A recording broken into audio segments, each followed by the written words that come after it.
da narrativa, repetida a exaustão pelas gargantas de aluguel na imprensa, não foi o governo quem tomou a iniciativa de investigar essa fraude bilionária. Quem denunciou publicamente o escândalo foi... Olha, esse fiasco do 1º de maio petista é uma excelente oportunidade para a gente falar não só sobre o movimento sindical, mas também sobre a impopularidade do governo Lula e também sobre a fraude bilionária do INSS, que inclusive beneficiou o sindicato dirigido pelo irmão do Lula. Vamos começar então pela corrupção do Instituto Nacional do Seguro Social, famoso INSS. Ao contrário da narrativa repetida a exaustão pelas gargantas de aluguel na imprensa, não foi o governo quem tomou a iniciativa de investigar essa fraude bilionária. Quem denunciou publicamente o escândalo foi o jornalista Luiz Vassalo, em 27 de março de 2024, que inclusive relatou a relutância do governo em divulgar os dados solicitados.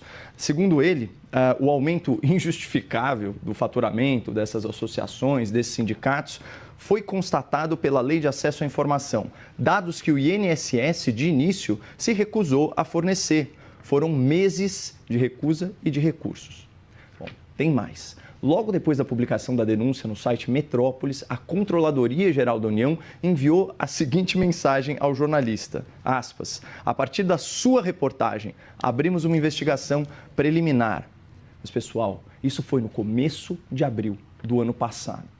De lá para cá, bilhões de reais foram roubados de idosos vulneráveis, mostrando que as instituições, sob comando de Lula e seus apaniguados, foram, na verdade, omissas. Essas instituições foram, no mínimo, negligentes. Eles sabiam das dezenas e dezenas de milhares de processos judiciais contra o INSS, contra os sindicatos, contra as associações. Eles sabiam do desfalque bilionário nas contas públicas, mas eles sabiam que a imprensa sabia e que, portanto, era impossível abafar o escândalo e não fazer nada. Por isso, ao invés de não fazerem nada, o governo Lula e seus indicados decidiram fazer muito pouco. E só agora, 1 ano e alguns bilhões de reais depois, tomaram a providência mais óbvia, que é afastar algum dos potenciais envolvidos. Mas, enfim, o ponto aqui é o seguinte, todo o mérito pela apuração, pela denúncia dessa fraude bilionária, pertence exclusivamente à imprensa, assim como foi no caso do Mensalão,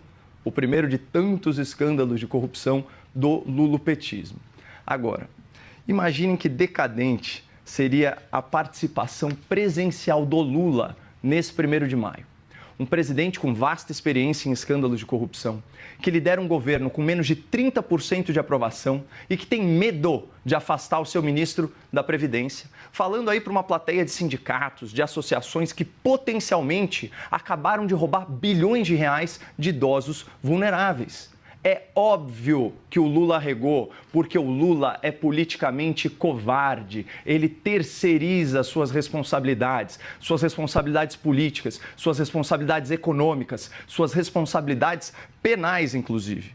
Ano passado, quando o Lula e o PT e os sindicatos falaram aí para uma plateia vazia no Dia do Trabalho, essa foi a manchete do Estadão. Lula reclama de baixo público em ato do 1º de maio em São Paulo. Evento foi mal convocado. Mal convocado?